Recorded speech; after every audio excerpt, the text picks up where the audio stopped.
भीष्म गीता में अर्जुन को भगवान भीष्म पितामह बाणों के सैया पर पड़े रहकर कहते हैं, अरे अर्जुन, 4 तरह का भोजन बेकार होता है।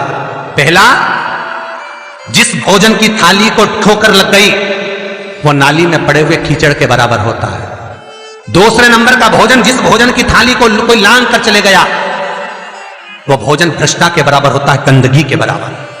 तीसरे नंबर का भोजन, जिस भोजन की थाली में बाल पड़ा हो, केश पड़ा हो, वो दरिद्रता देने वाला होता है।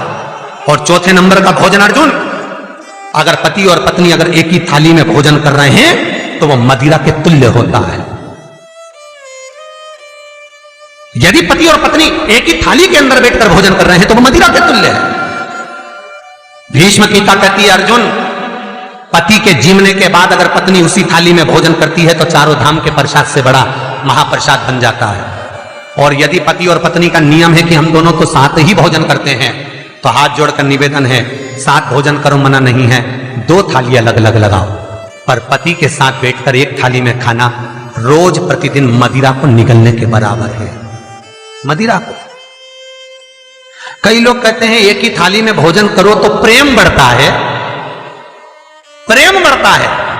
शिव महापुराण की कथा कहती है, पति और पत्नी अगर एक ही थाली में भोजन करते हैं, एक ही थाली में अगर पति और पत्नी भोजन करते हैं तो उस घर की दशा देखिएगा।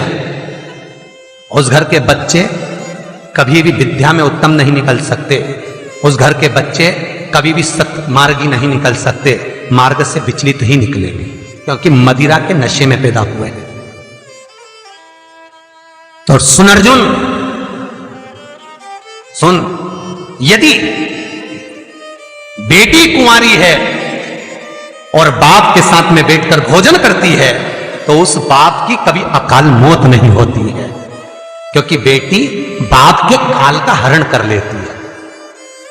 बेटी कुंवारी है, बेटी की शादी हो जाए जब भले वो पिता के साथ भोजन ना करे क्योंकि गोत्र बदल गया, पर बेटी जब तक कुंवारी है बाप के साथ बैठकर भोजन करेगी तो बाप के काल को हरण कर लेती है। ये उसी तरह जैसे एक गाय ब्याह गई हो और एक गाय कुंवारी हो। महाराज, ब्याही हुई गाय का गोबर से लीपने से ज्यादा फलदायी होता है कुंवारी गाय का गोबर से लीपना। वो ज्यादा फलदायी होता, बछिया के गोबर से लीपना कुंवारी गाय के गोबर से, जो ब्याही ना हो। कितना कितना शास्त्र प्रमाण देता है महाराज।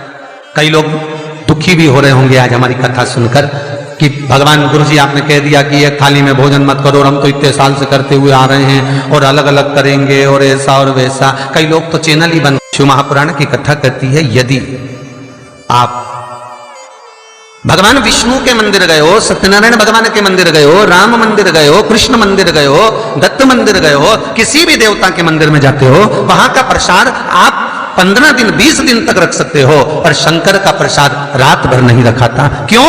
क्योंकि शंकर का प्रसाद एक दोपहर संध्या तक आपका है। रात्रि को 9:15 तक शंकर का प्रसाद आपका है साहब। शंकर भगवान ने जब 12 की रचना करी थी, घड़ी की रचना भगवान शंकर ने करी, तिथि और समय की रचना भगवान शंकर ने करी।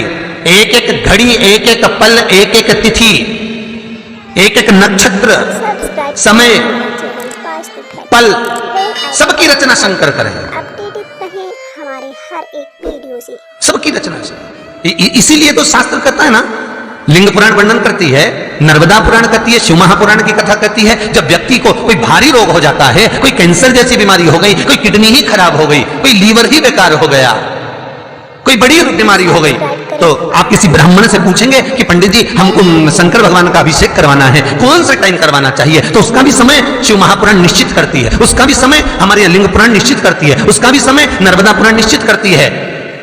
तो कौमार खंड के अंदर शिव महापुराण के वर्णन करा गया कि 9:15 रात्रि को कोई बीमार व्यक्ति का यदि उसके हाथ से अभिषेक प्रारंभ कराया जाए, या उसके ही कुल का, उसके ही गोत्र का व्यक्ति शंकर का अभिषेक करता है और शंकर के नाम का स्मरण करता है, तो वो अभिषेक तो करे, साथ में जो मनोरथी है, यजमान है, वो महामृत्युंजय मंत्र का जाप करे, तो कहते हैं रोग समाप्ति की ओर आना प्रारंभ हो जाता है।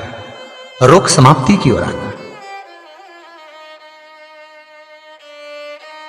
रोग समाप्ति की ओर पहुंचना। भगवान शंकर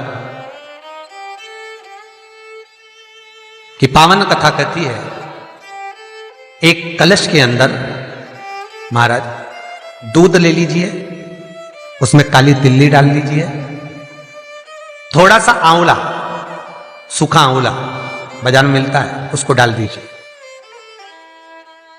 बाजार में अगर गीला बीला मिल जाए, बीला का फल, बेलपत्री में जो फल लगते हैं बीला का गुर्दा, बीले के अंदर का भाग, अगर बीला नहीं मिले तो बाजार में सूखा बीला मिलता है, उसको पानी में गला कर उसको पीस लो, पीस कर उसका उपटन बना लो, पीस के उसको एक कटोरी में ले लो।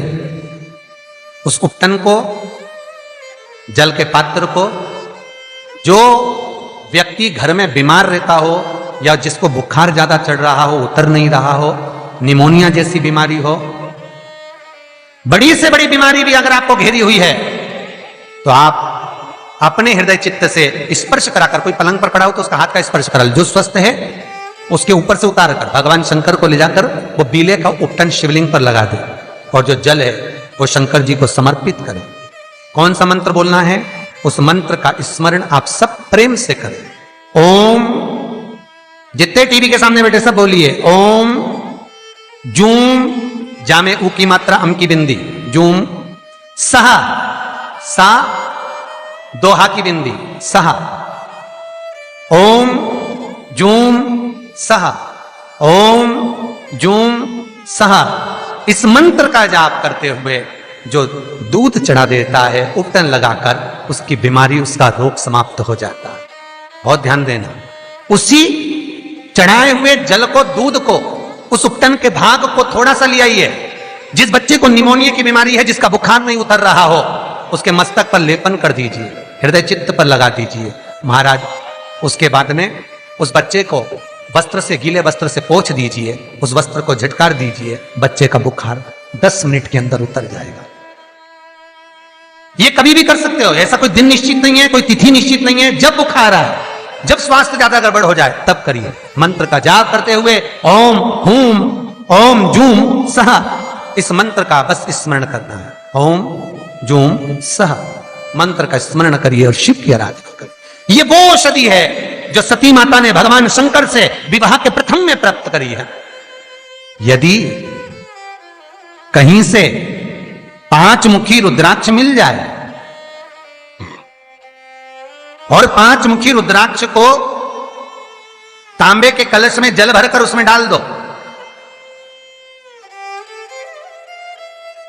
किसी चम्मच से उस रुद्राक्ष को निकाल लो आधे घंटे डालने के बाद, महाराज शमी का एक पत्ता, शमी पत्र, और शमी का एक पत्ता ले जाकर, शमी पत्र को ले जाकर शिवलिंग पर रखकर 5 मुखी रुद्राक्ष का जल अपनी कामना कर कर, अपनी मन की कामना कर कर, सोमवार के दिन जो व्यक्ति समर्पित कर देता है, उसकी मनोकामना भोलेनाथ 3 महीने में पूरी कर देते हैं। शमी पत्र समर्पित कर कर 5 मुखी रुद्राक्ष का जल, मनोकामना। और एक बहुत सुंदर बात वर्णन करूंगा। रुद्राक्ष को सिद्ध करने का तरीका है शंकर के शिवलिंग पर रखकर उसका अभिषेक करना और फिर उसको धारण करना। कई लोग पूछते हैं रुद्राक्ष पहनने का तरीका क्या है? शिव को समर्पित कर कर मंत्र का जाप, आपको मंत्र बताएं, उसका स्मरण कर कर फिर अभिषेक पूजन कर कर फिर धारण।